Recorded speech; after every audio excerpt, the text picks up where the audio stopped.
96.9 FM. Fresh news, smart talk, all day. The views and opinions of the hosts and guests are their own and do not necessarily reflect the position of the management and staff of Guardian Network. From what day you may find out, certain people not like me. Everyone got us bag a thing now. Makes true me I do it like Nike, but me not fear no guy now. No matter how hard them a spite me just a go and do me thing now. Me just a do it like Nike. Party is brought to you by BTC, Burger King, the Cancer Treatment Centers of America, the Cleveland Clinic, Dunkin' Donuts, Fine Threads, John's Department Store, Joker's Wild, KFC, Naughty Johnny's, Percy's Islands Games, and Rise Bahamas. When they think tough, no food, clean water fi drink up. Now me and the dog them a link up. Big truck, 20-inch rim, just a spin up. The pioneer just a and a hip-hop calypso. You can't see the star through the tint up. Plus me and the Cuban a link up. Rose gold for the Cuban link up. How much ice just a and me rings up. From what day you may find out, certain people don't like me. Everyone focus bag a thing now. Bex through me I do it like Nike, but me not fear no guy now. No matter how hard them a spite me just a go and do me thing now. Me just a do it like Nike. Me just a do it like Nike. Me just a do it like Nike. Me just a do it like Nike. Me just a do it like Nike. To tell you the truth, if I were you, then me probably woulda like me neither. Fresh to the top, born again, them said the flow ungodly, my mind need Jesus. Girls call cookies when my mind need river. Understand me neither. Aim excellent, point blank, tell the truth. Bullets never miss the chin like a Chinese teacher. Yeah, every bad mind fraud, them is them parents did corrupt, so them are negative. How much longer you gonna yet from people? You know see you now benefit. These cards with digits. From what day you may find out, certain people not like me. Everyone focus bag a thing now. Bex through me I do it like Nike, but me not fear no guy now. No matter how hard them a spite me just a go and do me thing now. Me just a do it like Nike. Me just a do it like Nike. Me just a do it like Nike. Me just a do it like Nike. Me just a do it like Nike. That we a go hard and a do it. Hennessy a floss and a do it. Champagne pop off and a do it. The girl dem a ask say I who it. Not true it. And me white tee that I do it. As if you never knew it. To how we go hard dem a ask me a who it. Them say me stink of money like sewage. Real bad man spend cash like me foolish. A wild cat like Buick and the flowers when messing me, I go step in a your tulip. From what day you may find out, certain people not like me. Everyone focus bag a thing now. Bex through me, I do it like Nike. You got it locked and loaded to the Wednesday, May 31st edition of Talking Heads. Your boy Naughty and your company right up until 6 p.m. And guess what? I got a, like I said, special edition today.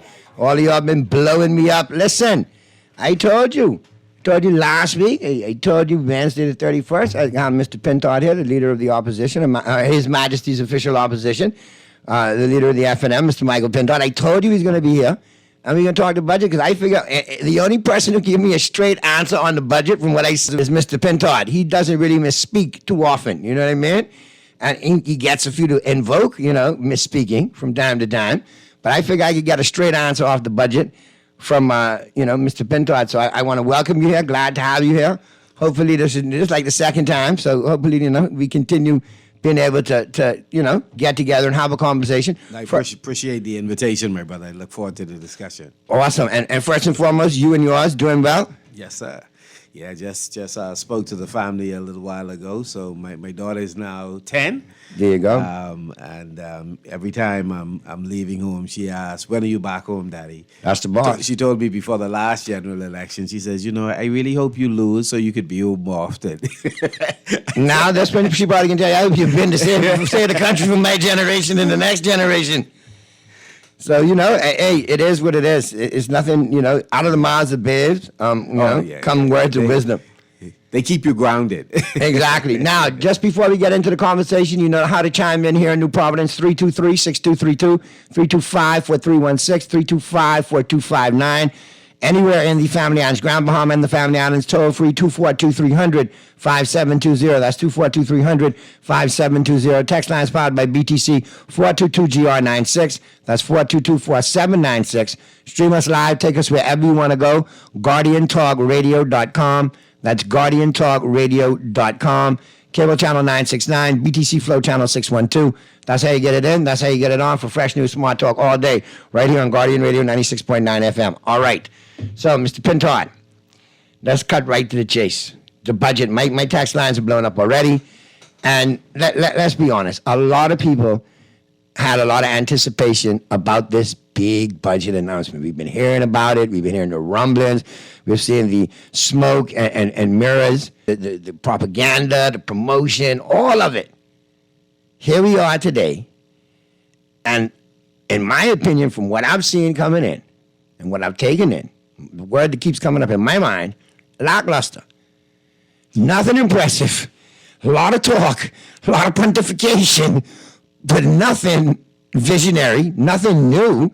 I look at it and I'm like, wow, eerily familiar to what I saw from possibly the previous administration in some regards to what was talked about. And then other things that just came out of left field. Just like, what? Wait a minute, hold on.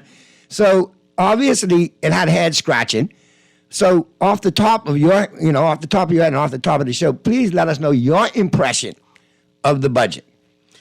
Well, the budget was really highly anticipated, particularly by the business community. A number of persons that I know, and then of course just observing what they draw. Some of my more candid personal texts today came from the business community, and I use the word candid because they were anxiety stricken. They were of the view that they were going to have a number of big announcements given the behavior of the government in recent months, in particular with the business community.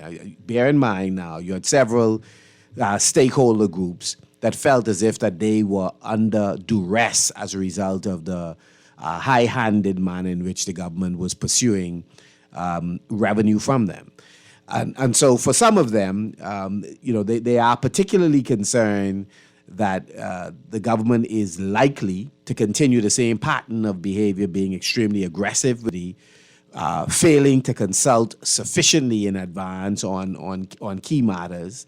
And one of the quotes that I used today is that, one of the ways that you assess bad managers of money is that when they are running into financial trouble, they try to take your money. So here's a government that is not disciplined in its spending, but at the same time, they are willing to use draconian measures to ensure that businesses are complying with their policy, and not all the policies are reasonable ones. Just recently, the government sent to the insurance sector a letter with a view of getting them to invest in government securities. I think it's up to some 50% of their investment in securities that it ought to be lodged with government.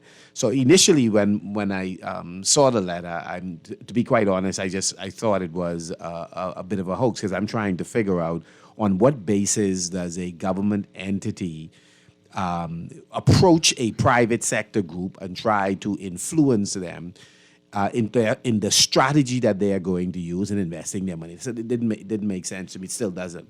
I understand that the dialogue is going on with them. Here's a government that used price control to, again, constrain what businesses do. And I believe in certain circumstances, price control is fine. The difficulty I have with the approach of this government is this government really has very little moral authority to tell people to behave in a certain way in business, given the fact that they are serial number of pieces of legislation.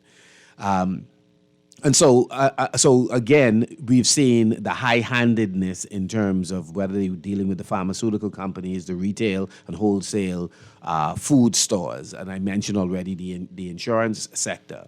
And now you see the back and forth with them and the petroleum dealers. As much as they tout their success with the union, it is my hope that with all of these other stakeholders, whoever the negotiators are there, they may want to deploy them in all these other areas, because it appears as if the Minister of Finance, the Prime Minister, he has ceded his authority to some other folks in his ministry, and their bedside manners in dealing with the business community is not good. It's really creating. So you see that it's upsetting the a lot of people. underlying weakness right there. This whole budget, that the business community, it's not, they're not happy. And it's not going to benefit them. They were anxiety stricken. I mean, lots of folks were very concerned in what direction the government is going to go. And then certain things just don't make sense. You're going to goal is to collect over 400. You'd need to collect somewhere around $400 million if you're going to hit the targets that you have projected. You don't intend to raise taxes, and you should add to that taxes anymore, because there's been a variety of fees that have been introduced. So the question is, how are you going to do it? The Prime Minister says he's going to utilize the Revenue Enhancement Unit, which he continues to tell this. Revenue Enhancement Unit. Is that like going to be our version of the IRS? Well, again, this is a unit. Because that's laughable in so many ways to me. This is a unit, according to former Deputy Prime Minister Peter Turnquest. It was a unit that was really set up not just to collect revenue, but to catch the most stubborn arrears. The Prime Minister seemed to use it interchangeably with just collecting revenue. It was a unit that was not dismantled and destroyed. I understand it was reconfigured according to Mr. Turnquest. And So it was reconfigured to something that's not in its original form. I understand the same person who ran it back then, his purpose really was in cases of stubborn arrears, bills that were not being paid. This was the unit that you send to go and collect funds. Now, I'm unclear on how the government arrived at them being able to collect the level of revenue that they are projecting to collect, simply by improving the mechanisms on how they get people to be compliant. And so, again, I think the budget was short on specifics. For example, the Prime Minister indicated that we have had a significant growth in GDP, gross domestic product. But the Prime Minister then wrongly said, that this is a result of the government moving from charging 12% on VAT to 10%. No particular organization, no multilateral organizations that I'm aware of supports this argument. He may be correct, but it would be good if he'd give us the data. We believe that it is a continuation of policies that we've left in place. This whole business of the economy is roaring because of the Progressive Liberal Party is not true. The economy was closed, much like the global community. When you open up the economy, there's pent-up demand. People get back to business. You naturally expect a significant bump in terms of economic growth. And then, of course, it begins to level off the pre-pandemic figures. And so we are happy that it's happening, but the Prime Minister is taking credit for something he and his administration has very little to do with. Here's something else that a lot of people raised their eyebrows over. And the Prime Minister, Mr. Davis, was quoted as saying, government will establish a national school breakfast program and provide funding for organizations operating feeding programs for vulnerable individuals.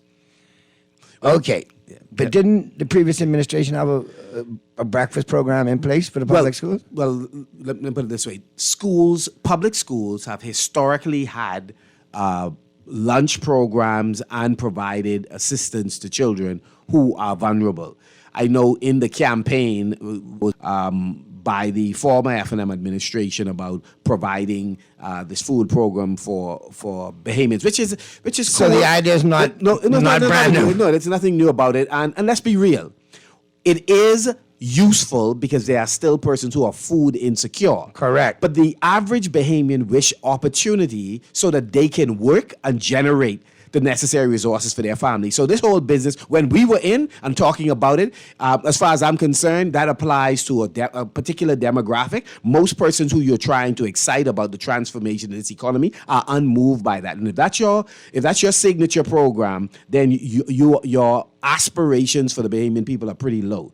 And that I say that when the FNM was running up the talks, and I say the same thing with the Progressive Liberal Party. It is useful for members of our family, our community that are vulnerable, but people want you to invest in micro and small and medium-sized businesses so that they can grow, they can be locally and globally competitive. People could make it rain for themselves and their family, but they are not on the run where they want government to be holding their hand and determining when they eat. It is ironic that the Prime Minister is seeking to fund agencies. Some of these agencies have been feeding Bahamians and helping Bahamians by providing a social safety net for decades, and this is the same category of non-governmental organization that he's been savaging for almost a year and a half, in a sense, giving the impression that this category of citizens and friends of the Bahamas are criminal because of some regulatory concerns they had about the food program, and people have not forgotten it. People have not forgotten that their reputations have been sullied, that people who've contributed, people who were food insecure, started looking sideways at people who they had known for decades because of the way in which they were characterized by powerful people in the country. And it was a fundamental error, and I think this government is unrepentant for the way in which they've labeled these folks. Well, the text lines, and I appreciate you being so candid so far, Mr. Pinto. The text lines are fully loaded. I see the phone lines lighting up. Now, Mr. Producer, we need to get to the break because I'm getting some reports that cable channel 969, we're all good. We have some issues with GuardianTalkRadio.com. They're seeing the image, but no sound. Some people say they're getting us on the radio, some people are not. Now, sound like the war room, they'll upset Mr. Pinto here today. You all know how you go. When you're not busy, not the lines, you want to get to this foolishness. But one way or another, we get the message out because we good on cable channel 969. I'm getting thumbs up on that.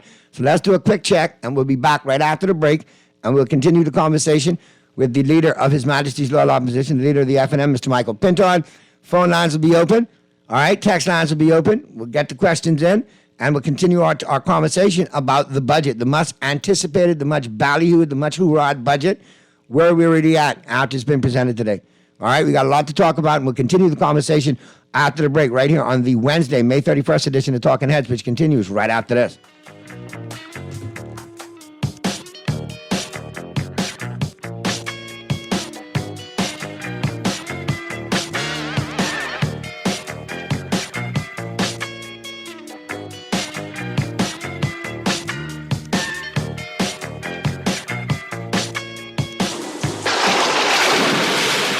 After a hurricane or storm, get the guide. The guide will tell you where to purchase building and cleaning supplies, waste disposal, medical care, which auto shop to go to after driving through flooded streets, and much more. The Nassau Guardian's Hurricane Guide will help to make sure everyone knows what to do in the event a hurricane approaches and after it departs. Take advantage of this double insertion opportunity plus 15 radio commercials. Contact us today, 302-2300. 302-2300, or call your account executive. Will you be prepared? Juicy fried chicken, mashed potatoes with gravy, and a hot buttery biscuit for only $5. That's genius! Part of the KFC Genius menu, the KFC $5 snack box delivers on flavor and value. Need to feed more than one? KFC's Great Picks has got you covered. Packed with 4 thighs and 4 legs, fried to golden perfection, plus 4 buttery biscuits for only $20. More genius! Hungry for deals? The Genius Menu at KFC. It's finger-licking good. When I had got prostate cancer, my family didn't know if I was going to live. At Cancer Treatment Center's appointment, they presented me with treatment options, and we set up a robotic prostatectomy. When my scans came back, there are no signs of cancer. They don't see you as a number, they see you as a part of the family. I'm going on with my life. It's a real gift. Call us at Cancer Treatment Centers of America. John Shoes and Accessories is your one-stop shop for all your footwear needs. Whatever the occasion, John's is confident you will find what you're looking for among our always growing collection of amazing and trendy styles. We cover women, men, children, the whole family. Together with John's great prices and helpful and friendly customer service, your experience in shopping with us will be time well spent. Too busy to come in store? Shop with us online. www.johnshoes.com. John's also now carries small home appliances. So come on in today at John's, where we put fashion at your feet.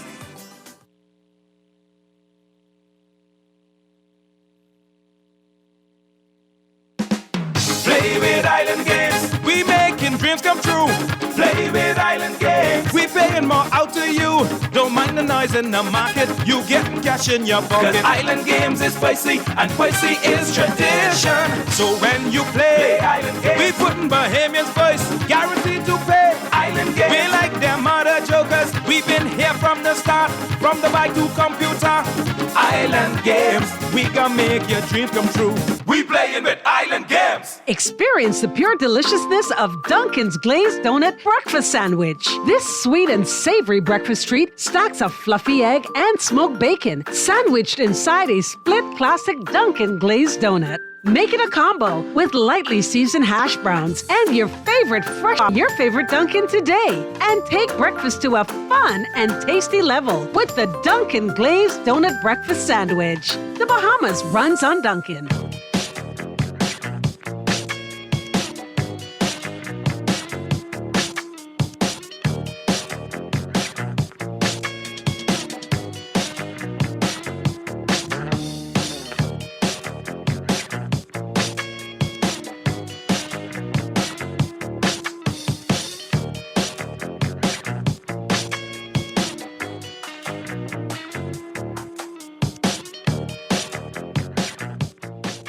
It's the Wednesday, May 31st edition of Talking Heads continues right now with my special guest, leader of His Majesty's Loyal Opposition, Mr. Michael Pintard, the leader of the FNM. And, of course, several questions still emanating off the budget. We're having a conversation about the budget. And we talked about certain things that look, eerily familiar to past presentations and incarnations. But there's a couple of other things I want to talk about because I've been noticing in regards to electricity. And you were the one who led the charge about the hedging and all of that. And you had everybody misspeaking. Mr. Sears, Mr. Davis. I'm still trying to figure out who misspeaks less in the House, Mr. Sears or Mr. Davis. But I noticed that an eerie phenomenon's going on in the West, and it's not just been in my neighborhood, it's been in several other neighborhoods. Power's been off like 4 nights in a row. Like early in the morning, when they think everybody's sleeping, poof, let's cut it off for an hour or half an hour. That constitutes load shedding in my book. Why are we doing this? Are we trying to save face because we dropped the ball elsewhere? There's rumors that bills are going up and almost doubled from month to month. Many omissions in the budget communications, and one of them was how to bring electricity bills, down, and the government energy plan down. What's your take on that? The Prime Minister didn't seek to elaborate for the energy sector, which was a huge omission, largely because the cost of electricity has been a drag on businesses as well as consumers for a very long time. It's been the reason many businesses, not just in New Providence, but certainly I could tell you in Grand Bahama where I reside, businesses have cited that as the primary input in their business that was dragging first profits down, and then they couldn't break even. And so it's important. And then, of course, we have the environmental concerns. The Prime Minister has auditioned for the role as being a kind of regional czar around the issue of climate change, working towards the Bahamas becoming a net zero emitter of CO2. And one would think then that we would be highly motivated to move away from fossil fuels. The transition would be through LNG, but of course renewables, increasing the percentage of renewables that's a part of our energy mix would be the most appropriate way to go. It was good that the Prime Minister mentioned $20 million will be committed to MyCal. It is a good start.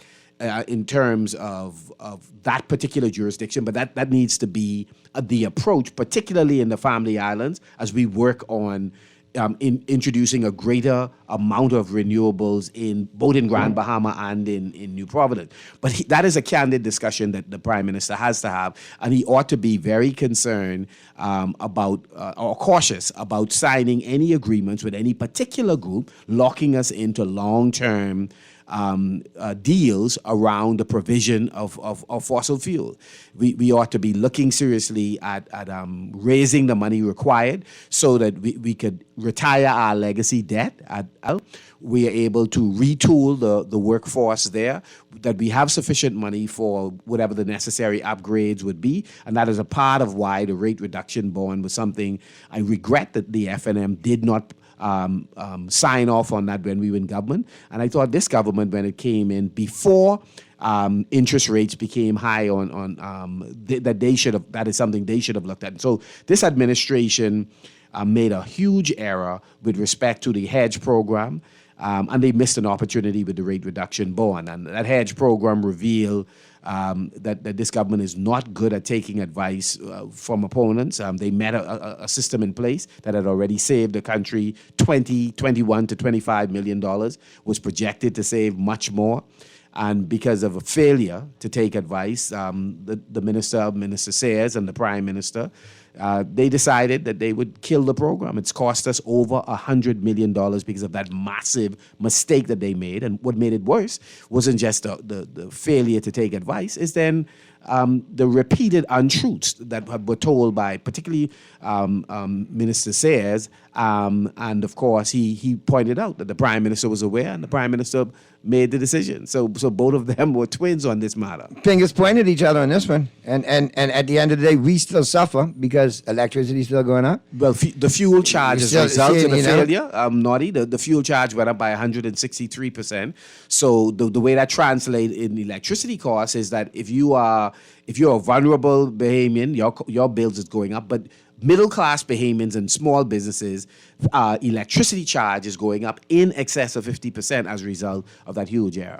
All right, we got several texts that I need to get to, all right? But I do want to ask one more question. We'll get to the text, get to the phone lines, and then I got a couple more before we wrap up. Another question that has come up, and a lot of people are staying on, nothing about natural resources based on the PRP promise to monetize the natural resources that we possess. And this is one of the issues I raised in my reply to the budget, that this is an administration that has talked a lot about the importance of valuing the natural resources that we have, and there are many. C. Allen out of Grand Bahama, I think is one of the persons I think who have talked extensively about this issue, and identified many different natural resources. Friend of the show for sure. And then of course Romal Ferreira spearheaded a number of studies that were conducted. So obviously the Free National Movement as well as the Progressive Liberal Party have the results of those studies, and we expected that first you have to value what is it that you have out there, what is it that you own. Then secondly, how do you monetize it to make sure you can make money? And then thirdly, how do you make sure that that money benefits the country? Well, the Sovereign Wealth Fund is the logical way in which you do that.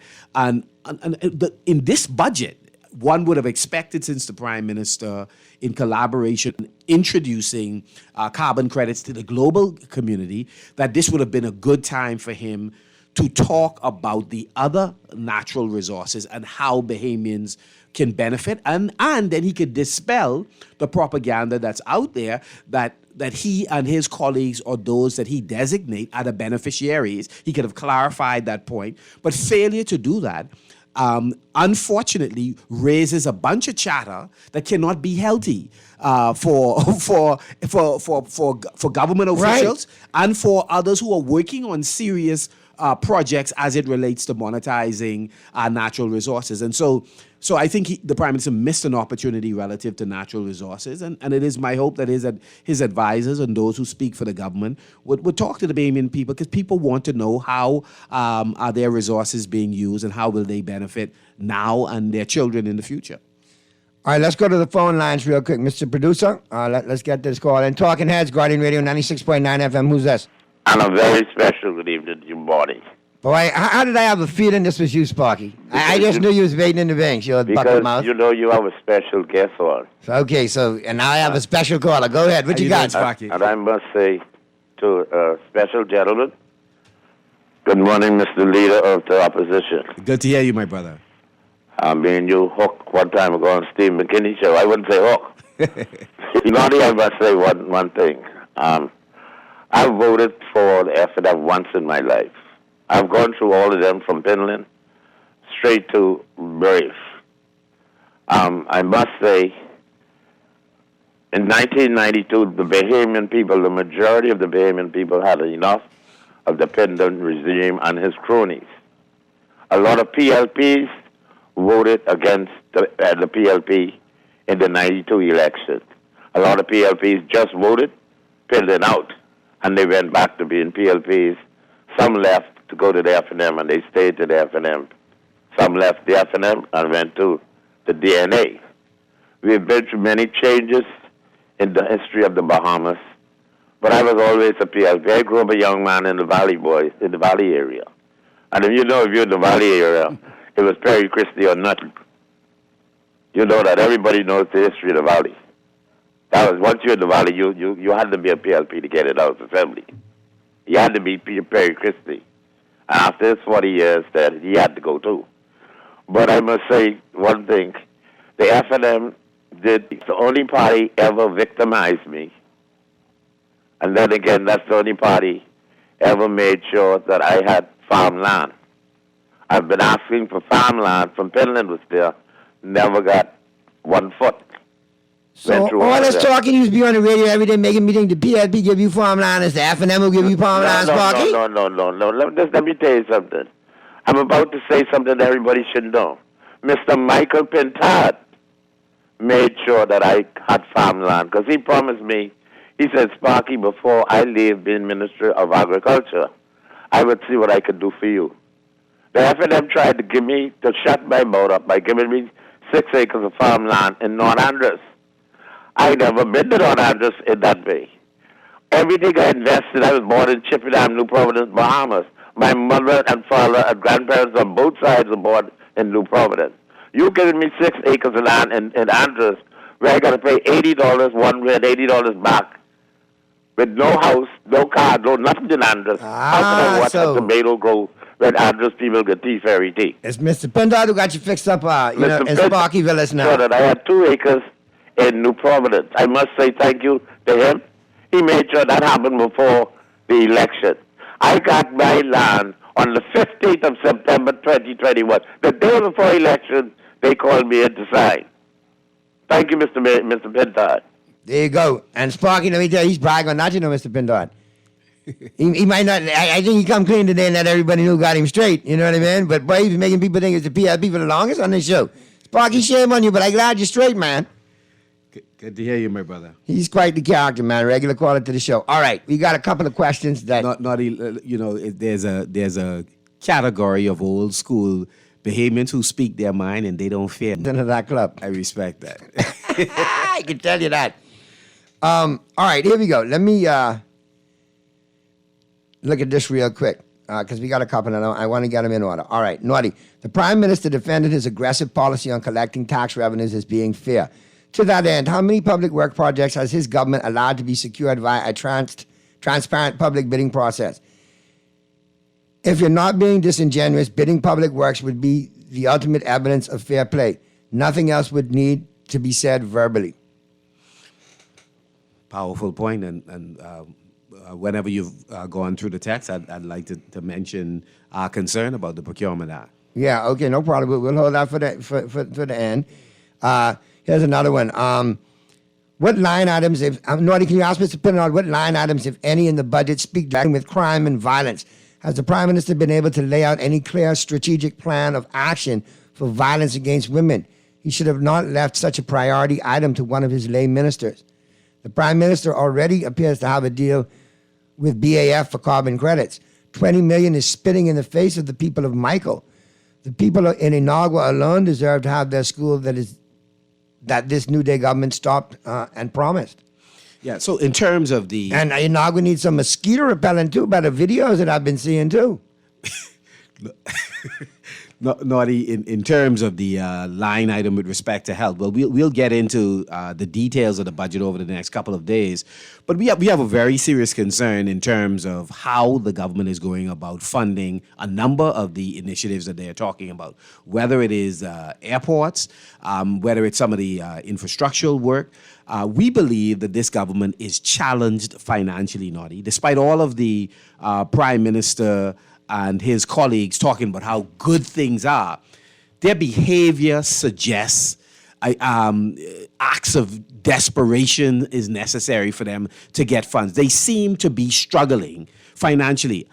Naughty, that would not be unusual, given the challenges that we have as a country. We are coming out of COVID. The economy is roaring back, but in much the same way, we are bringing in a lot of revenue. We have a lot of recurring expenditure and obviously new expenditure.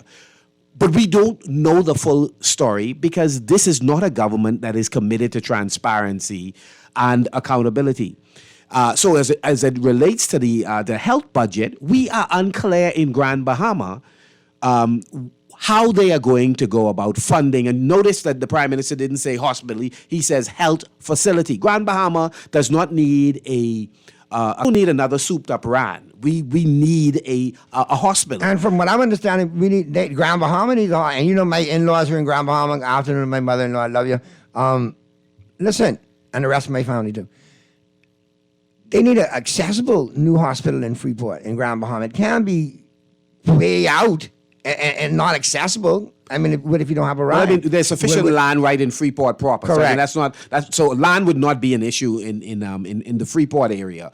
So the concern is the government has to be transparent about what is the state of its finances truly, and what portion of that is available to do the hospital in New Providence, to do the hospital in Grand Bahama, to provide the requisite staff for those clinics in the Family Island and equipment, because obviously you could once you have the right staff, you can through telemedicine make operational a number of these clinics. The big concern is that the government is engaging in PPPs without us knowing what is the nature of the engagement. I support PPPs. I think that's the Prime Minister Once to go. we know the who, the what, the why, the when, the where. What we need to do is, first of all, see the policy. So I laid in the House of Assembly, if my recollection serves me correct, the policy that we had concerning the public-private partnership, and there was room to improve that policy. What this government hasn't done is to say to the public, here's our PPP, so people would know in advance, this is our policy, and we believe our consortium can qualify to do one of those deals with the government. I think that's a good thing. I believe we have a number of Bahamian groups, some who have strategic alliances locally, others internationally, who can who can help create this infrastructural revolution that we need, housing revolution that we need, etc. Build out these airports, build out the roads. But we need to know the nature of the agreement. And this government has now signed possibly hundreds of contracts, committing hundreds of millions of dollars, but we do not know with who, because they failed to follow the procurement law, even the version that they amended. All right, here's another one out of your hometown. Considering the Grand Bahama has been preached as the linchpin to the revival of the Bahamian economy since 2002, 2007, 2012, 2017, and 2021, can Mr. Pintard, being the leader of the incoming government and from a seat on Grand Bahama, be creating a strategy or revealing some possible policies for the rebirth of his F&M in F&M country in Grand Bahama? Right, so we have been talking a lot, particularly the Honorable Kwesi Thompson and myself. We've weighed in on the issue with the Grand Bahama Port Authority and its group of companies. You know, government as well as the Grand Bahama Port Authority have taken turns scapegoat for things that have not gotten done in Grand Bahama. And the truth of the matter is both of us share responsibility for a lot of the dysfunction that exists on the island. And this is precisely why, under my leadership, ongoing collaboration with whomever will be the owners of the Grand Bahama Port Authority. And so let me begin first with the government side of that. We do not support the Progressive Liberal Party acquiring by any mechanism the Grand Bahama Port Authority if the owners so decide to sell. We do not support that scenario. We believe that the government has its hands full with the rest of the Bahamas and is doing in some areas a commendable job, and in other areas they are an abysmal failure. What we need is ongoing dialogue with the Grand Bahama Port Authority, the licensees of the port, so that we can have a collaborative approach to any number of problems or challenges that Grand Bahama in general face and Freeport in particular face. And so the government is in no position to pass the buck and say the dysfunction on the island is because of the port. The government shares part of that responsibility. Let me use one example so that I don't dwell on this for a disproportionate amount of time. I represent a constituency where you have developers who were given permission to develop housing projects and never completed the infrastructure, the road, the light, or put in water.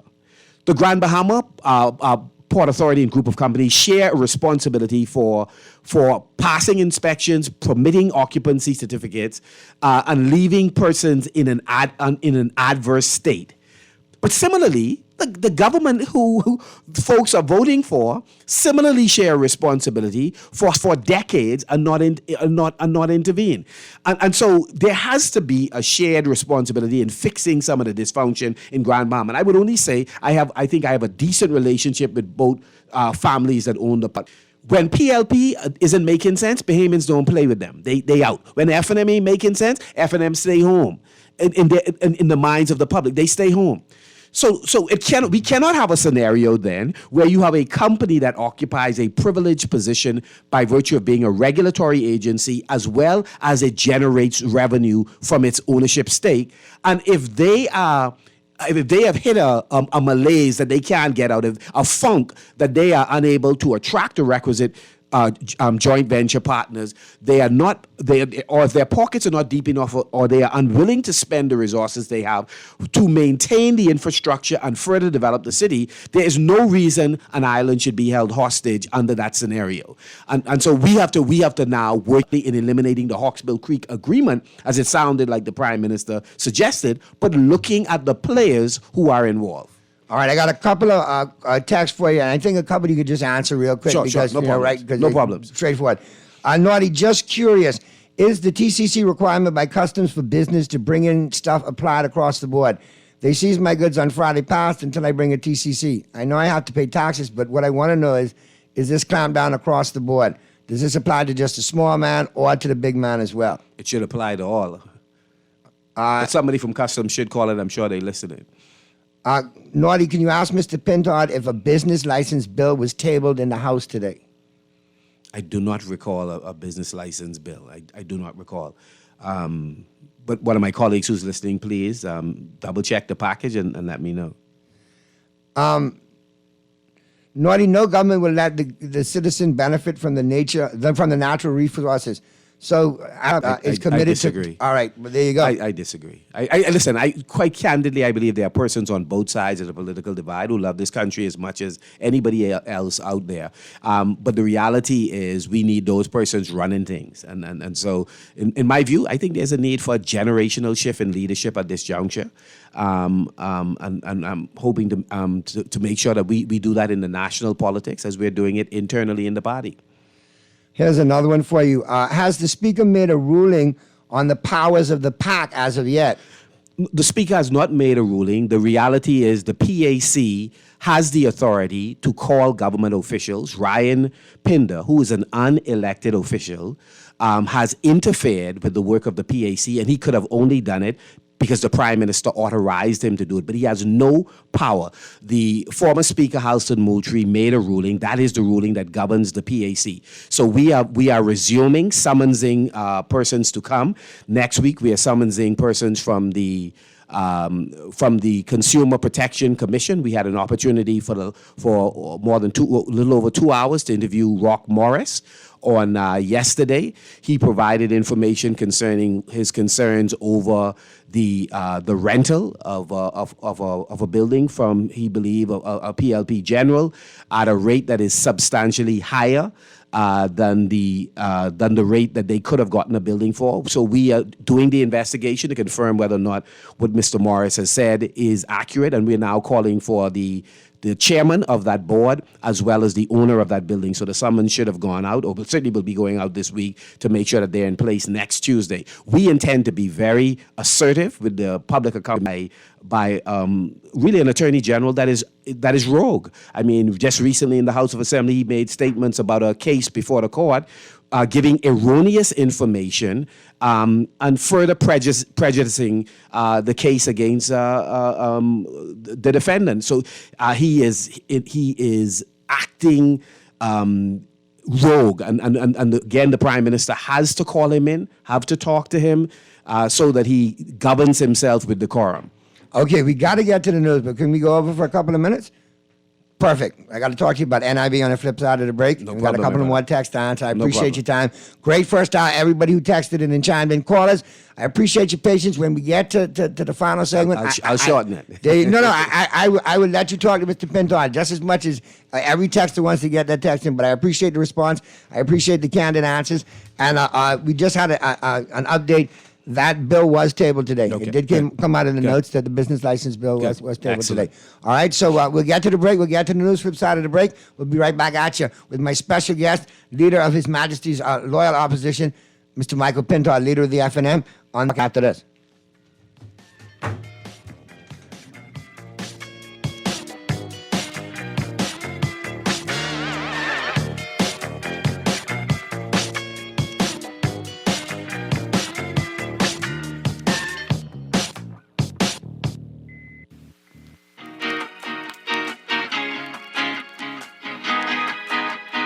This is Guardian Radio, 96.9 FM, Nassau, Bahamas. Experience the pure deliciousness of Dunkin's Glazed Donut Breakfast Sandwich. This sweet and savory breakfast treat stacks a fluffy egg and smoked bacon, sandwiched inside a split classic Dunkin' Glazed Donut. Make it a combo with lightly seasoned hash browns and your favorite freshly brewed Dunkin' coffee. Stop by your favorite Dunkin' today and take breakfast to a fun and tasty level with the Dunkin' Glazed Donut Breakfast Sandwich. The Bahamas runs on Dunkin'. Almost there. Sarge, that's you. Well, who else? Tell the truth. I thought a beige walrus was dying on the sidewalk. I'm preparing for my 4x100 meter debut. More like 1 by 1, because the other 99 killing you. Funny. The Bahamas games come in July 7th to July 15th, and Grand Bahama gotta win this. Well, you know that. Email info@thebahamasgames.org or call 322-1029 for more information. Which island is gonna win? People, what you thinking? We want something different. People, what you wanting? We want local government. I can tell them no more slunking. We want to see it function. I can tell them no more joking. I forgot. Going down Blue Hill Road, round Nassau Road. We want local government. We want local government. We want local government. Share the love. We want local government. We got call for local government. Sign the petition and find out more information at risebahamas.net. When faced with an illness like cancer, we band together, and we at Cleveland Clinic in Florida have your back. From advanced cancer treatments to extra safety measures at all of our locations, we're with you on this journey. For every infusion and follow-up, for every step of the way, for every care in the world. Cleveland Clinic in Florida. Get the care you need when and where you need it. To learn more or connect with a local representative, visit clevelandclinic.org/Caribbean. Juicy fried chicken, mashed potatoes with gravy, and a hot buttery biscuit for only $5. That's genius! Part of the KFC Genius menu on flavor and value. Need to feed more than one? KFC's Great Picks has got you covered. Packed with 4 thighs and 4 legs, fried to golden perfection, plus 4 buttery biscuits for only $20. More genius! Hungry for deals? The Genius Menu at KFC. It's finger-licking good. Tired of banks forcing you to use technology to bank the way they want you to? Your convenience is important. So no matter what your banking needs, Commonwealth Bank's friendly staff are always available in branch for that personal one-on-one service. But when you choose technology, our online and mobile banking app offers you state-of-the-art functionality. The choice is yours. Commonwealth Bank. Bank the way you want. This is Guardian Radio 96.9 FM, Nassau, Bahamas.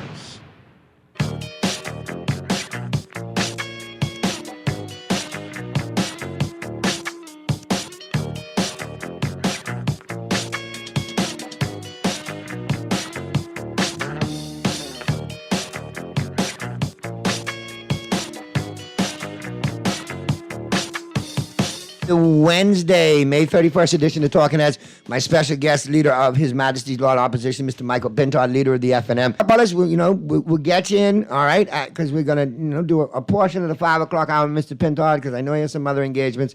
And then Pearlie, wants to talk sports. And normally, Pearlie gets upset when I go over because he like his full hour to talk sports. But he said today, in this case, he has no problem. He would stay in the bullpen. I don't want to hear from him. He couldn't save my Lakers, man. So. Well, I'm actually happy because I'm a loyal Laker, but I've been watching from in exile. I'm like disgruntled FNMs that don't come out when they mad. Well, I ain't coming out for the Lakers as long as LeBron's there. I'm not. I can't. If I dislike you in Cleveland, I dislike you in Miami, I can dislike you in L.A. My consistency is impeccable. Wow. But the minute he goes, well, then, I'll be back for 100. I was happy. He didn't get 5. The Celtics didn't get 18. It's all good. Resign Austin Reeves and Hachimura, and I'm a happy guy. Yes, sir. All right, so a couple of things for you. Good afternoon, Audie. Does Mr. Pintard know if the government is proposing an increase in constituency allowance? I think I heard a bill tabled today. My understanding is that they are. What the exact amount is, I'm uncertain. One of the comments I heard is maybe 3,500 versus 2,500. So do you think that would be beneficial long-term to constituencies to get more done? It would. I mean, well, the constituency allowance is what you use for your office. So, for example, if you hire somebody and you're paying them $300 to $400 a week and you're paying rent, I mean, that money is gone. I mean, it doesn't go extremely far. And this is why it is inexcusable to have members of parliament who do not have an office open. I mean, return the funds.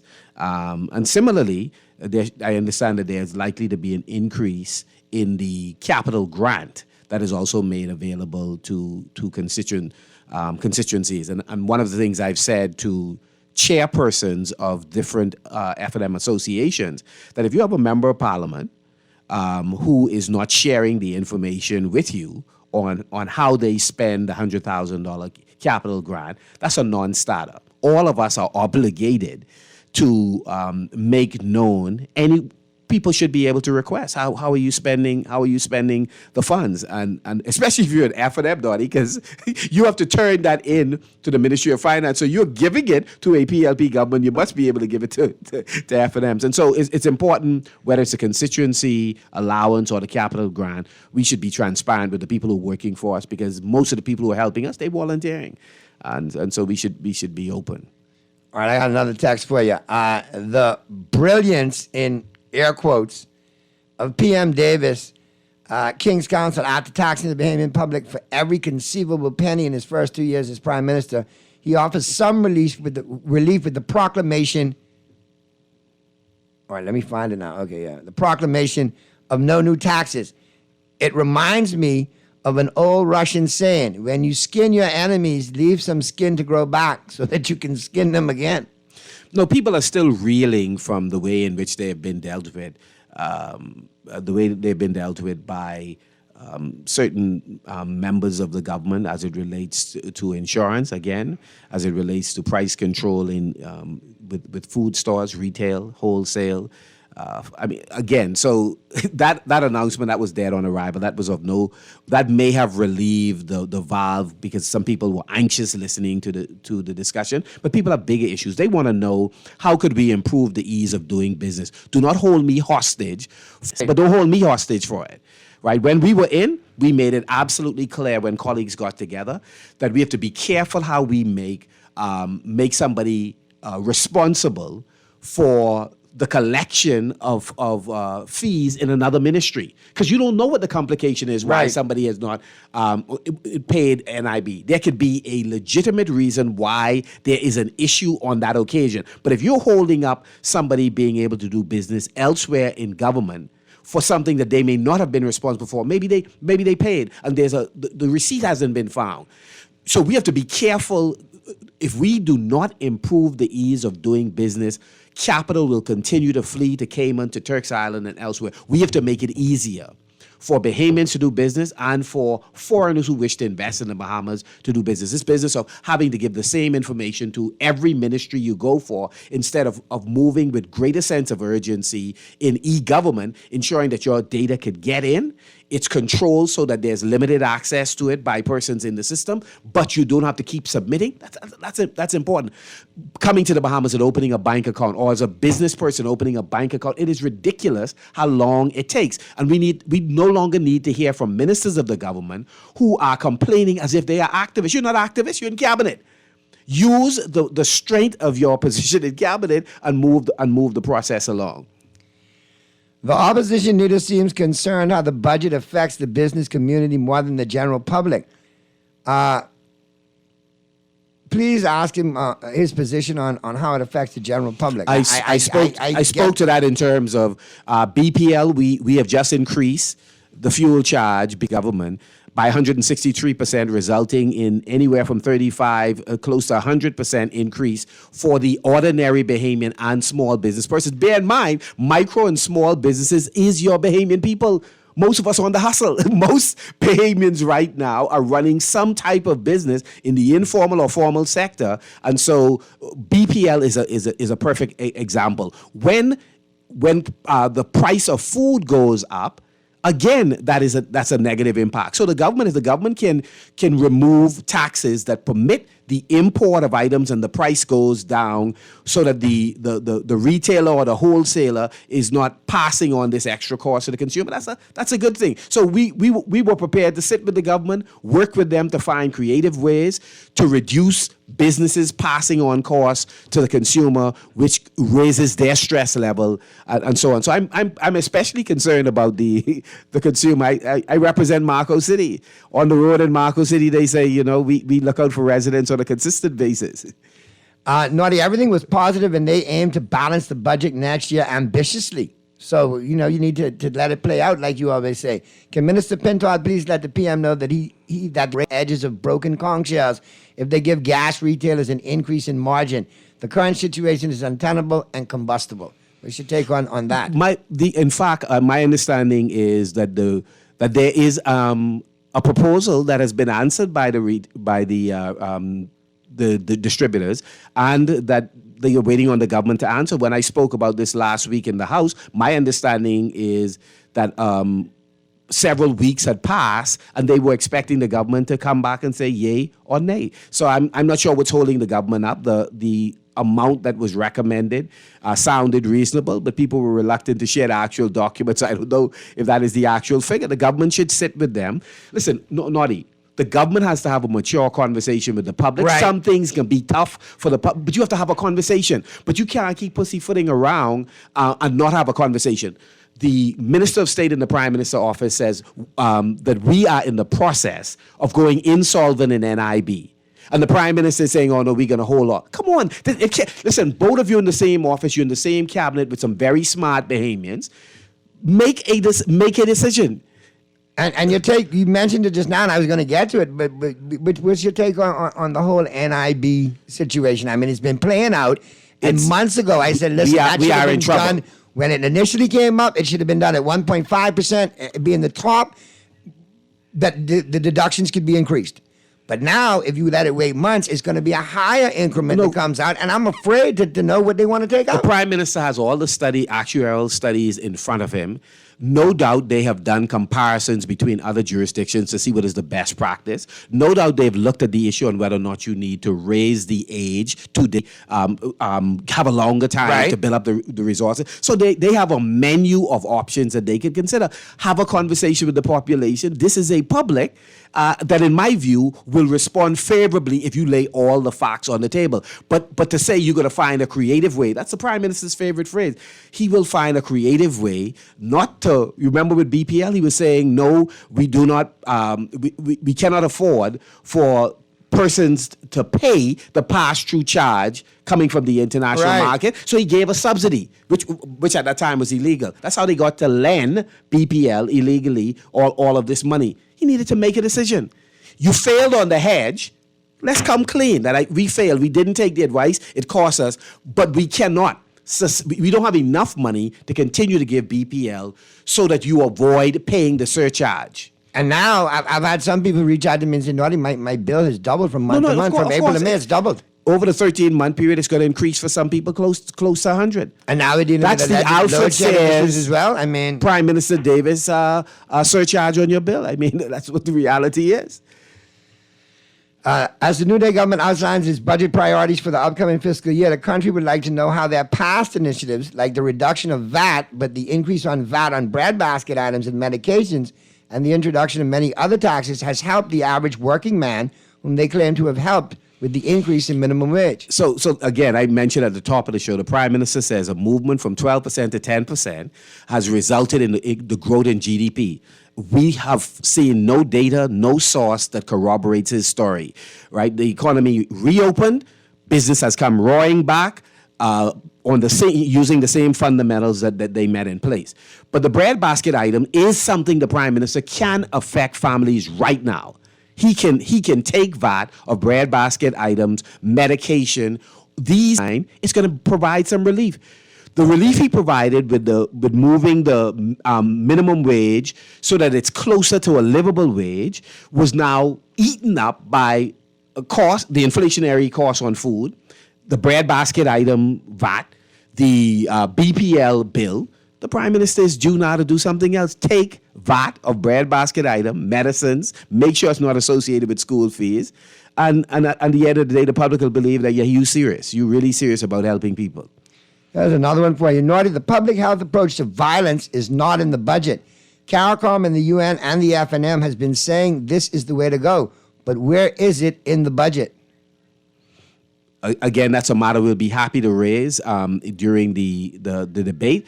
We believe the government has a marvelous opportunity to collaborate with faith-based organizations, with secular non-governmental organizations, with people who have a history of having expertise in violence interruption, with working with grief counselors and persons who can provide counseling to people in the aftermath of traumatic events. All of these groups are important in us getting involved in preventative programs to stop violence, in rehabilitation programs.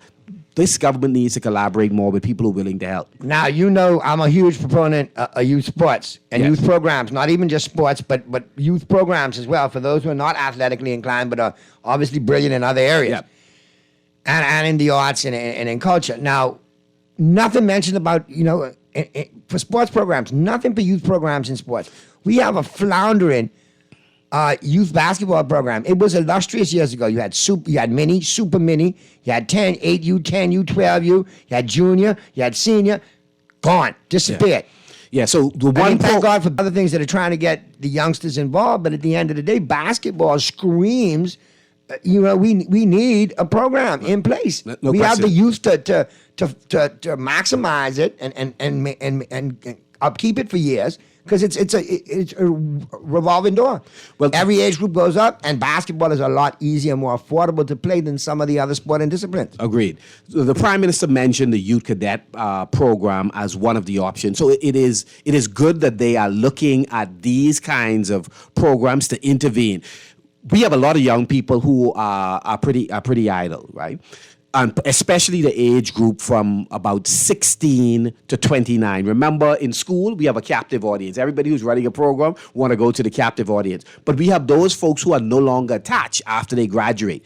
There is a need for the government to look at some programs that will capture unattached young people who are not a part of any uniform organization. Sport and culture are the two areas that can absorb those persons. And this is why I'd recommend to the minister with responsibility for youth, sports, and culture to ramp up his program in terms of culture, the cultural outreach programs in the community, the sports program. I know Oria Wood back in the day used to organize community sporting initiatives. What is needed is a cadre of sports officers, cultural officers who are organizing community-based sporting events. Because what sports and culture does, let's pick sports for a moment. One, the persons who engage in the sports program may end up being professional athletes. Some would not make it as professional athletes, but they become elite athletes who can get a free education by going off to university. Thirdly, some people can develop a job in some related area, a physiotherapist, a sports psychologist, et cetera, et cetera.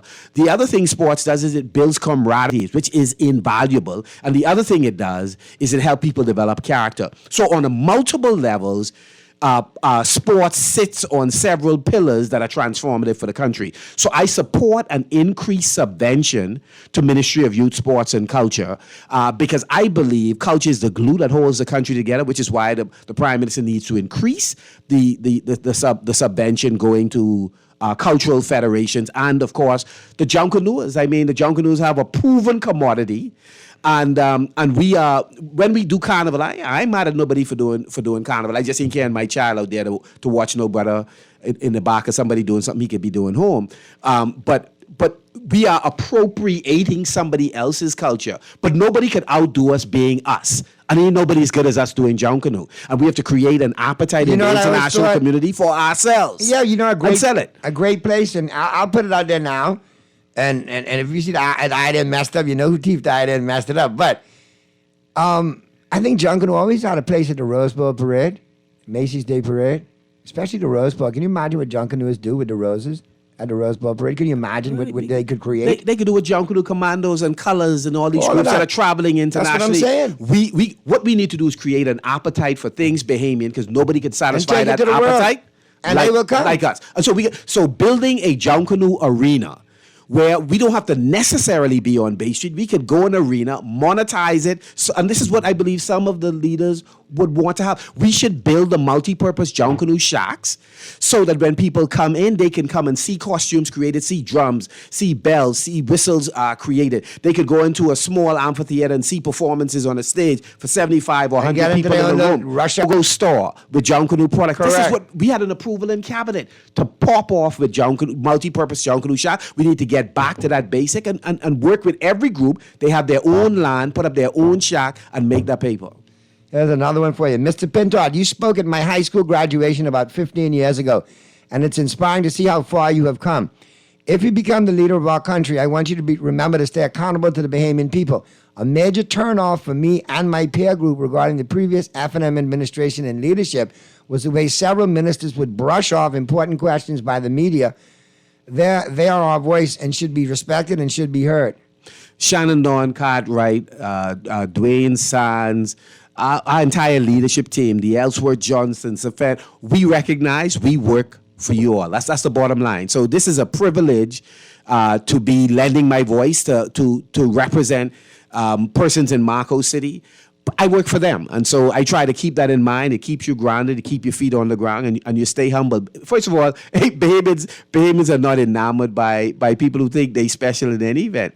Donnie, can I tell you a quick joke? Go ahead. I remember one time, I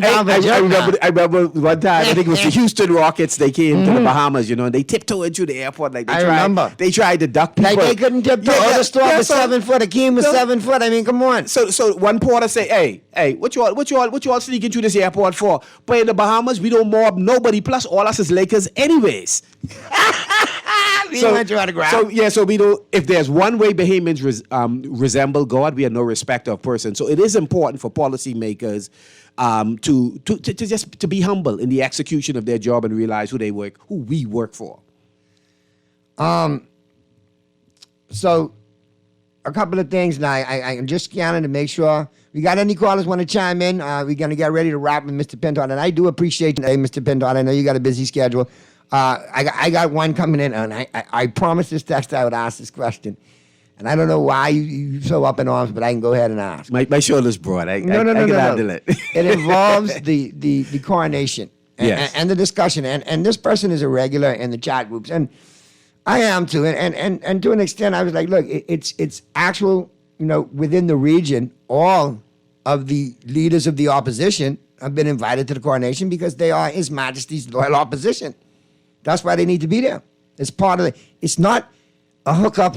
Like, no, he's not going to join the PLP next week. It's not like they try to buy him out. Hey, Lida Batel. Lida Batel. So please, could you break it down for my friends who listen to the show? So what is the question? The question is that you ran in your, obviously, please, can Mr. Pindar explain that his attendance at the coronation was in his official capacity as leader of the opposition? There could be no other capacity. But I have to break it down for some of my friends, the D-average that listen to me too. I got love for the D-average too. Yeah. No, it has to be in my official capacity. Me and the Prime Minister, we don't hang out together. Yeah. I was invited and I took advice, and initially I decided, quite candidly, I decided not to go. I wanted to be at the powerful fair that we had, and I hope you spent some money with us. And if you didn't, just give me a check before I leave. But in any event, I took some advice, decided not to go, and then I spoke to some people who I regard. One former Prime Minister, some other folks who served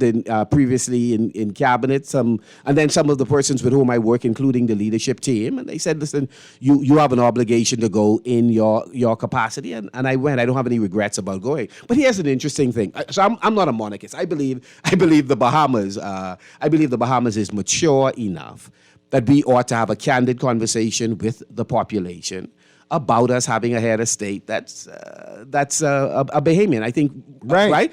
But that's not a hill I'm trying to be on the agenda. The government is in place. We'll see what Prime Minister Davis and his team does. I'll have an opportunity to weigh in on this in about 3 years or less. Hopefully it's sooner. And if you listen to the streets right now, maybe less. Yeah. And so I have no difficulty weighing in on it. But let me say this. Let's pick a couple of ministers who've been in for 5 times or who've been in Parliament, whether lower or upper house, for 30 years, who definitely want a Bahamian head of state. And I understand their position. But every single time they were sworn in as a senator, every time they were sworn in as a member of Parliament, they pledging allegiance to the was first Her Majesty, then His Majesty, their heirs and successors. So I just find it quite interesting that we are at peace swearing allegiance to someone, and you have an opportunity to go network with other regional leaders or world leaders, or as I did while I was in London, spoke at several business forums that was organized by either the government or a Bahamian group that was in London at the time, and had a chance to make significant interventions in terms of encouraging people to invest in the Bahamas, and to do so not in a way to try to get a one-upmanship on the Prime Minister, but as a mature politician, so people can see that there's continuity in the Commonwealth of the Bahamas. Once this administration demits office, we'll be in, and so my role as leader of opposition is really to represent Bahamians, especially on the international level. All right, let's go to the phone lines. We got a couple of, actually the phone lines are full, so let's go to the phones if you don't mind. Talking Heads, Guardian Radio 96.9 FM. Who's this? Man, Naughty, y'all are having an awesome show. I would like Mr. Pindar to know that he just did my one at Mary with his response about why he went to the swearing in or the coronation for the king. But what I called for was to thank him for not just saying that it's fluff and no substance, but clearly today in that press conference laying out the fluff and the lack of substance. And then also on the point where he made it clear today that his administration will be the next government of the Bahamas. I just want to thank him for that. He was inspiring and motivating to watch, to see that there's hope in leadership for our country moving forward. All right, thanks, caller. And Mr. Pindar, I heard your comments. All right, let's get to the next phone line. Talking Heads, Guardian Radio 96.9 FM. Who's this? Hey, good afternoon, Naughty, and good afternoon to Minister Pindar. Yes, good afternoon, sir. This is Toby. I have 3 brief questions for you, please, Minister Pindar. Yes, sir. Are you opposed to Royal Caribbean Cruise Line getting Crown Land on Paradise Island? Ask all 3 of them, please. Go ahead, Toby. That's number one. Number two, I know that you recently, there was a video clip of you accusing the current government on flip-flopping on the RCL project. Does Minister Michael Pintard support the Toby Smith project for the restoration of the lighthouse on Paradise Island? Number three? Number three is do you believe that cruise spending should be, that the passengers on the cruise lines, that those revenues should solely be for Bahamians, or that it's right for the cruise lines to skim commissions off the top? Oh, that's a loaded third question. So Toby, let me... All right, Toby, I'll let Mr. Pintard answer all three, all right? Thanks, man. I appreciate the call.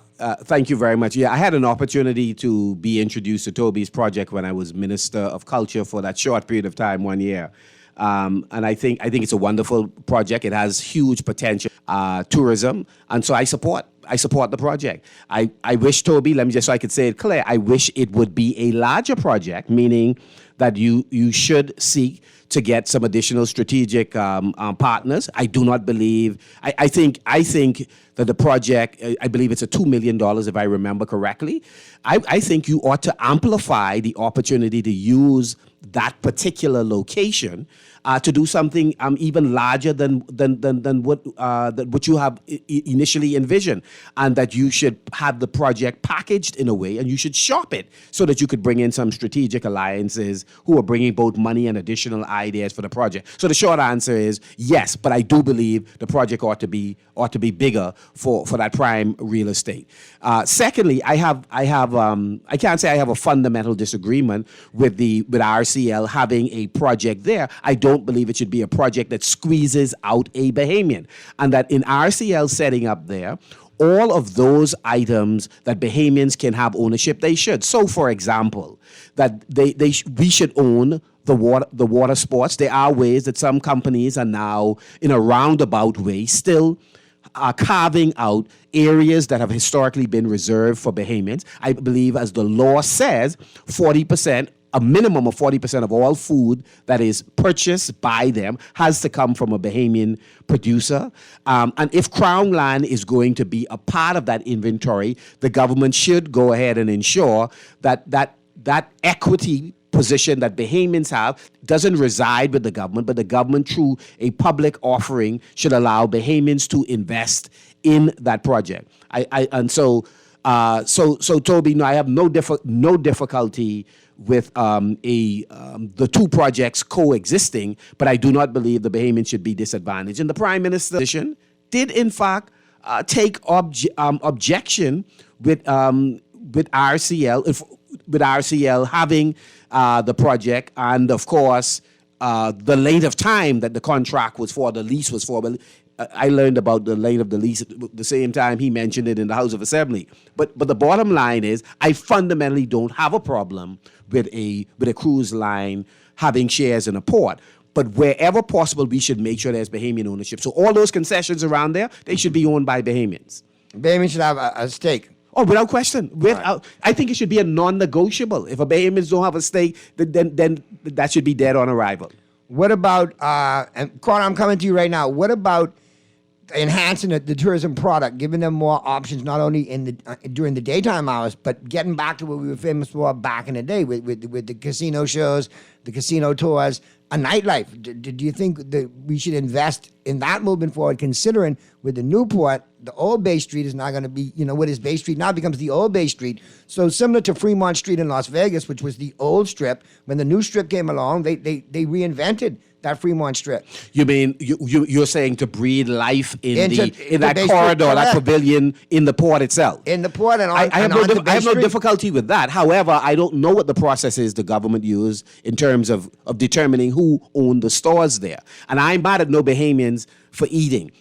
But I am open bidding process, or people could respond to requests for proposals, etc. So generally, when they hand-pick, I'm always suspicious. That's a default position. I don't believe we should confine it there. I believe this government needs to work with the owners on Bay Street, entrepreneurs who are minded to invest. We should breathe life not only along East and West Bay Street, to utilize the boardwalk that a number of those owners on Bay Street has developed, that boardwalk should run all the way to Portaski. We should create a promenade around the periphery of a portion of Portaski. We should make the tough decision to enter into a public-private partnership with Portaski to clean it up, to work out a formula how the investor, preferably Bahamian, is going to regain their money, and people will make some noise. We have to take the blows, but to do something that's in our collective interest. We should then continue to breathe life on Shirley Street in the historical sites. Correct. The fort should be reenacting. There's no reason what is the derelict Bay Street right now shouldn't be breathed life into, and that'd be a 24-hour running similar to South Beach in Miami. Of course. And this is where the multi-purpose John Canoe Shacks ought to be constructed. If this government is serious, first of all, we cannot find the $50 million they were supposed to pump into small businesses. But if we are serious, why would we not, through the Venture Capital Fund, the Small Business Development Fund, the Bahamas Development Bank, venture capitalists, and the government have plenty of friends who pocket gonky.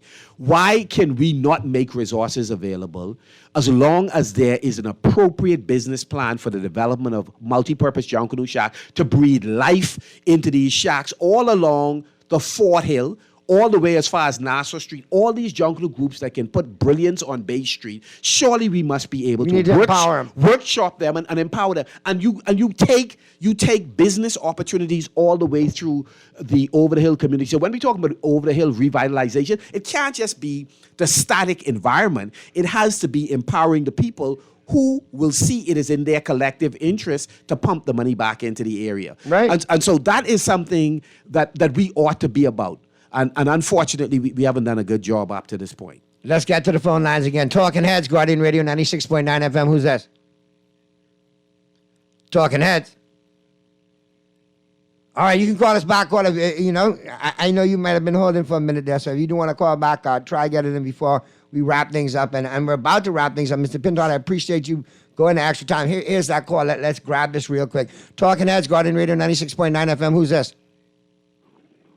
Talking Heads. Yes, sir. Mr. Pintard, how are you doing, sir? Let me ask you a question. Noddy. Now, Dave. Now, you know you like to walk that tightrope with me now. If they cut you, that ain't me. Noddy, anybody who's cursed me in my absence, I love to face them. So let him talk. Okay, beautiful. Let him talk. Go ahead, my brother. Mr. Pintard. Hello, can you hear me? Yeah, man, I hear you. Go ahead. Let me ask you a question, right? Okay, I know more. Let me ask you a question. Straight up, right? I mean, see, Noddy spreading the wrong information. Was you invited to go to England, or you was entitled? My brother, question asked and answered. You have another one of those questions. But you want to dwell on that. You dwell on that. I didn't give my answer. I'm asking you. Do you have another question? Hello. Do you have another question? I've answered that question. See, Mr. Pintard, you can't be arrogant now. See, no. You've asked the question. This is not about entitlement. Dave, hold on now. You can't run off the reservation on my show. Listen here. None of us are entitled, my brother. It isn't that serious. So no, I'm not entitled.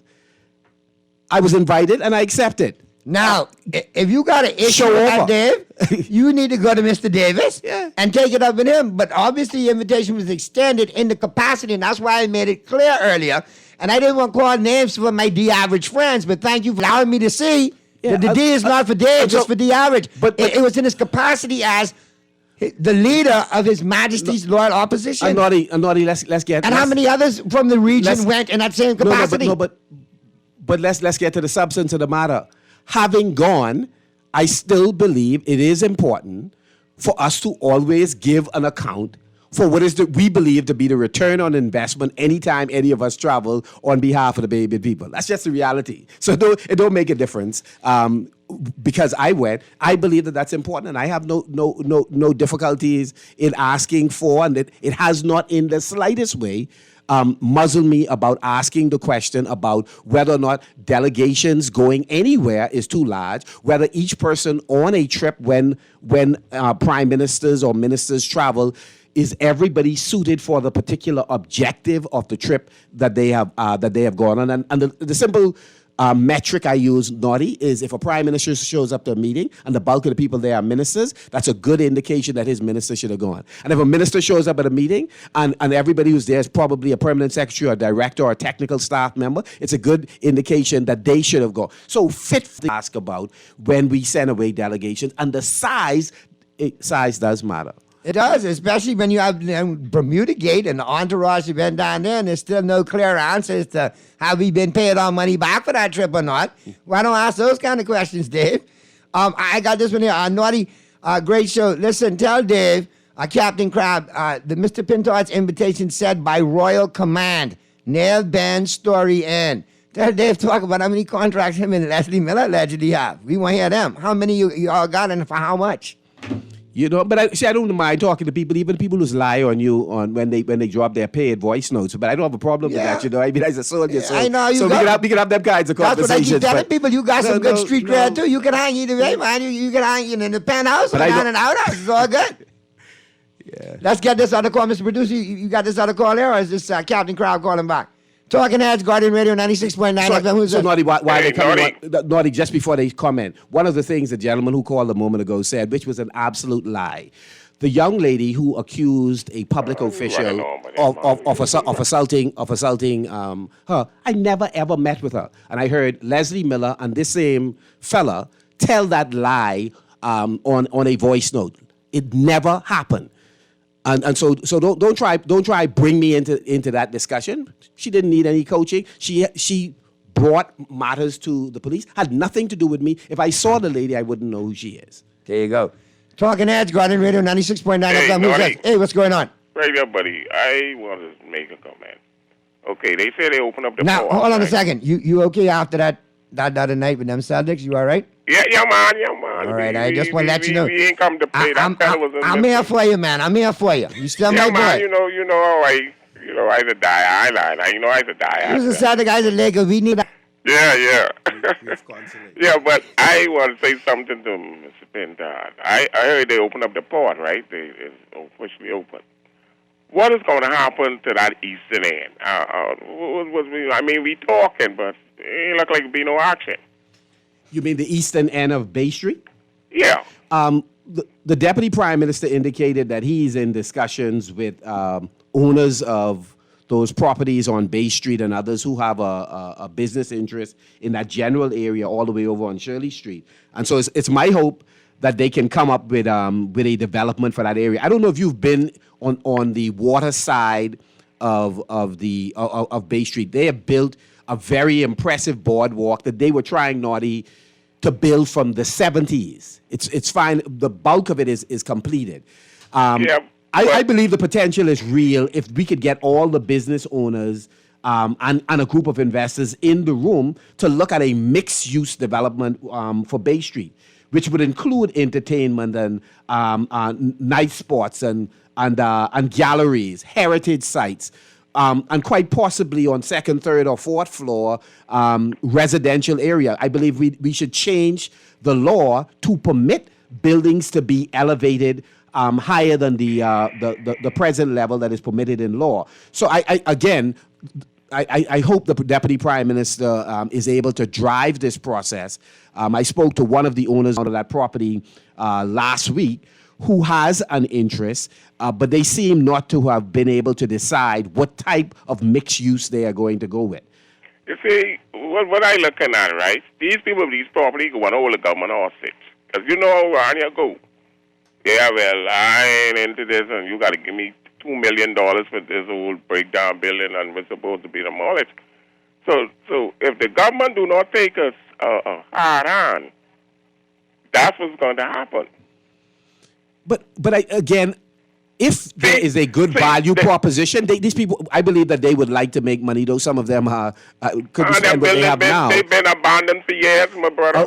Agreed. But I'm saying it has to be what the value proposition is. What type of development can the government and those owners come up with that is in the mutual benefit of them and the Bahamian people by way of the government? Well, the way I look at it, and I mean, we be playing around, those buildings been abandoned for years. I think the government's supposed to do something long years ago. They did nothing. Now, everybody talking, and all these fellas saying, nah, we got them now, this opportunity now. I can get this money, and we are good at that, this little monopoly playing around. Mm-hmm. And you will be right here, and you can see what's going to happen. These people ain't come. If they had money, they'd have fixed up around here a long time.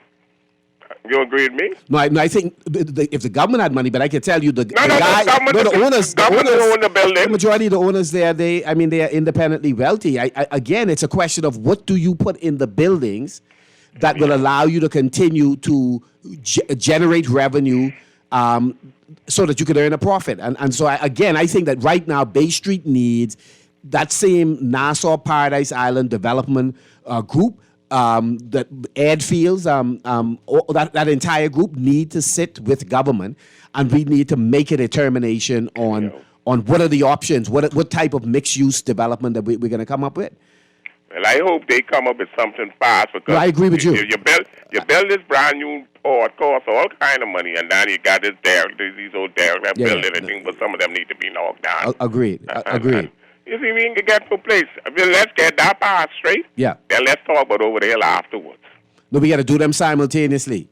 We got to do them at the same time, bro. But I take your point, though, and I understand the frustration.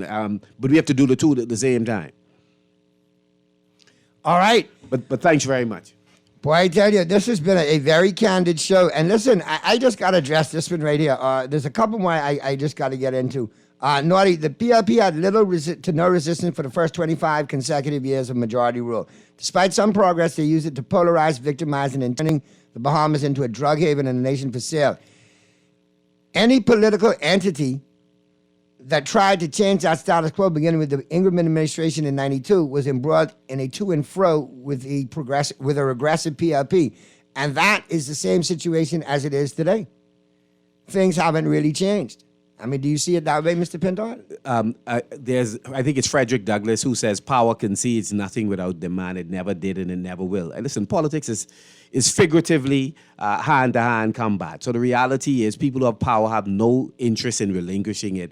Those of us who believe we have a better vision for the country, we just have to get locked and loaded and challenged in the marketplace of ideas, those who hold power, with our vision of what a country should look like. I believe that this administration has some talented behemoths. I mean, the Prime Minister is an old white man from Kid Island. He's a smart man. I think he loves the country. I just believe that he's thoroughly unfocused. I think the Prime Minister has unfortunately gotten enamored with while it is important work, he has to find a way to balance what he is doing in terms of the work that he's doing internationally with what needs to happen locally. His cabinet is undisciplined because he has not presided over the cabinet in a manner to insist upon message discipline, where you have ministers who are disagreeing publicly with positions taken by cabinet. That's a recipe for disaster. So a government can't share a shared vision when members of its team are talking as if they are activists, as opposed to being in the chair with power and the wherewithal to change things. Again, it's a struggle of power. And in my view, this new generation, we believe that we're tired of kicking the can down the road, and we need a generational. All right, Mr. Producer, I got two more. I get it in with Mr. Pintard, and we can get to the break and wrap it one time. That's good? Or you got a break? Let's take the break and come back and wrap. That's what you said? All right, let's take the break and we'll come back and wrap.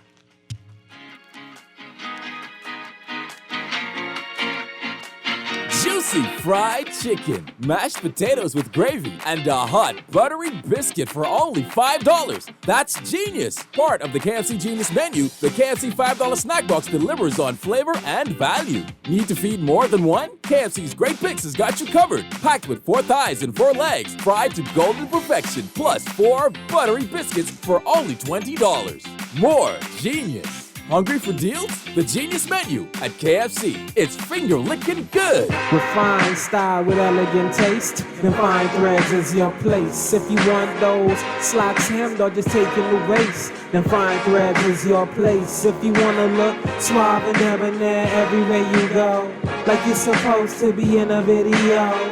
Want to step out and look grace.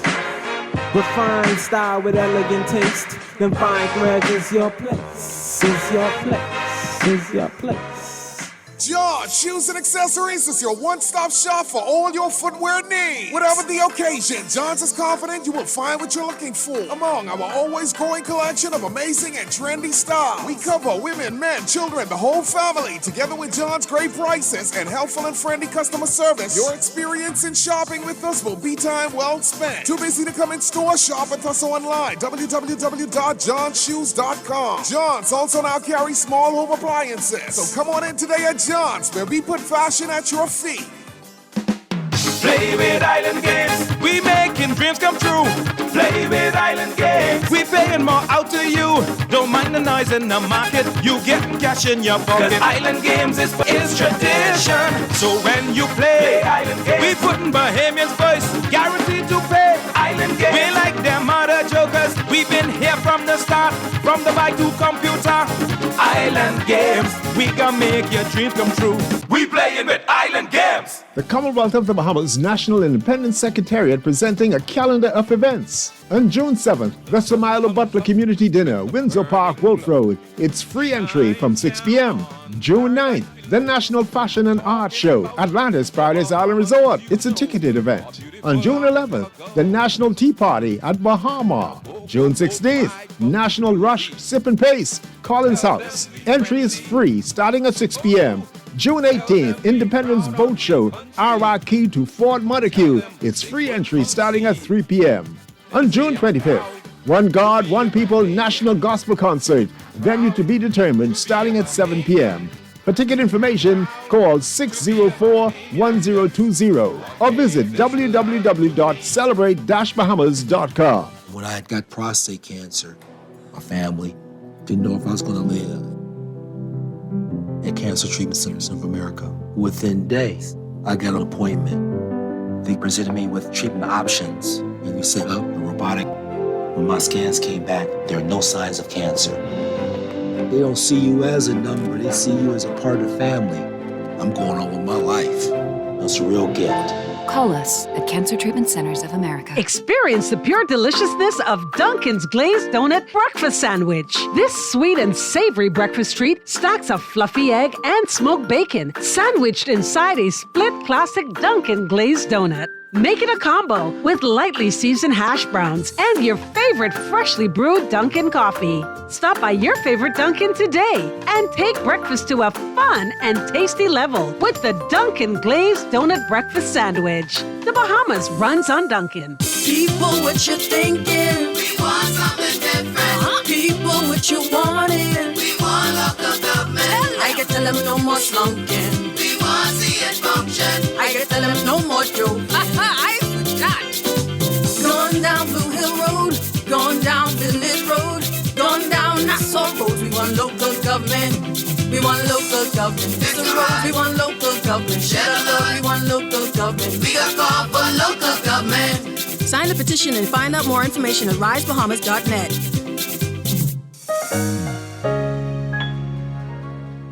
Tired of paying too many bills and loan payments each month? Shrink your monthly debt payments down to one easy payment with our debt consolidation loan. It also has a built-in savings that pays you 5% interest. Inquire about our debt consolidation loans today. Call 354.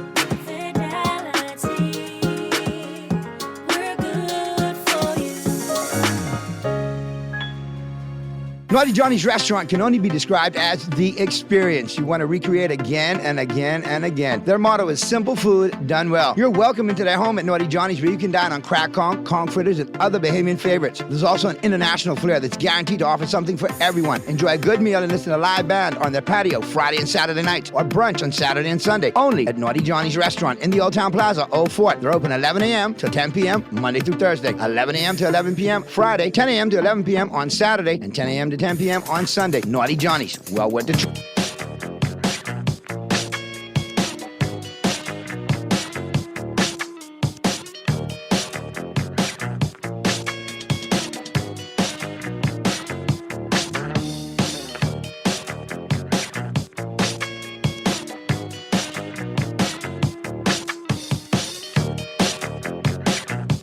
Talking Heads, Guardian Radio 96.9 FM. All right, I got two real quick ones to get in, and then we'll wrap things up. And again, I want to say thank you very much to the leader of the FNM, and of course His Majesty's Loyal Opposition, Mr. Michael, extra hour with me today, man, and being so candid and upfront. Just a couple of quick questions before I get out of here. Just wanted to touch on it. This one right here. Naughty, the PLP has the country on autopilot. Mr. Pintard is the clear best option for the future. I guess they're coming in from Freeport because they got Ground Bahama. All right. Naughty, I know Mr. Pintard is up to speed on a lot of these social media battles going on and a lot of these allegations swirling regarding sitting MPs. What is his take on those allegations if they are true? All of the allegations that we're listening to, if they have a financial implication, we are now going to take a look at them. The Public Accounts Committee. I had a chance to speak with Rock Morris. Rock, who I've known for years, and if you all know Rock don't play, he get no fear. We had the Public Accounts Committee, the Honorable Kwesi Thompson and myself, and the Honorable Iram Lewis, and the staff at the Parliament. So we are officially investigating the allegations raised by the Deputy Chair of the Public of the Consumer Protection Commission, and we are going to have other members associated with that transaction come in on Tuesday of next week. We are recording the sessions, and they will be aired for the public. Again, we believe we follow all the allegations and we investigate. I've said before in the House of Assembly over and over, the government of the Bahamas is cherry-picking who lives and who dies. And I'm saying that figuratively. They determine who they're investigating and others who they are not investigating. We don't have a problem with you cleaning up the system. We're not trying to hold brief for anybody who may have misused their position. But what we do have a problem with is if you're going for somebody because they wearing red and you get some other people wearing other colors who are doing something similar or far worse and you cannot investigate them. That's a problem. Boy, Mr. Pintard, I want to thank you for being here. We got to do this again when you got some more free time. I look forward to it. And Naughty, I just want to say again to my constituents in Marco City, love you more than cook food. Looking forward to seeing you this weekend. And of course, to my wife and my daughter to say a quick hi. Naughty, when I was the Minister of Agriculture, we put in place a fisheries bill. We are hoping this government does not water it down. We believe it is absolutely important to protect our borders from poachers, and we protect them from persons who can harm the marine environment without and within. Similarly, we are hoping that the government is going to be as it relates to immigration, but the government also has to send a clear message that it is going to ensure that we don't continue to have unregulated development, whether occupied by foreign migrants or Bahamians. We have to decide we are going to change the living conditions that exist in this country. That's why I was disappointed I didn't hear about a housing revolution. If you're going to dismantle unregulated development, and that could be like on the tip of Lyford Key, as it was, or it could be in Abaco, or it could be in Fox Hill. If you're going to do that, you then also need to ensure that we have a housing revolution so people... correct, so that people are able, whomever, to afford housing. Well, I thank you for coming in. And text it, Naughty, you gave Pintard your sports hour. You showing your true colors? No. If the PM will man it up and grow up here, I'll go 2 hours with him too. Maybe you should tell the chairman of the party take the leash off, because I hear that's who calling the shots over there, and tell him let Brave come on and we could go 2 hours too, one-on-one with the Naughty one. It's not that hard. Mr. Pintard just did it, and I thank you for it. We'll see you tomorrow right here on Talking Heads. Y'all Raw Room people is killing me with your foolishness.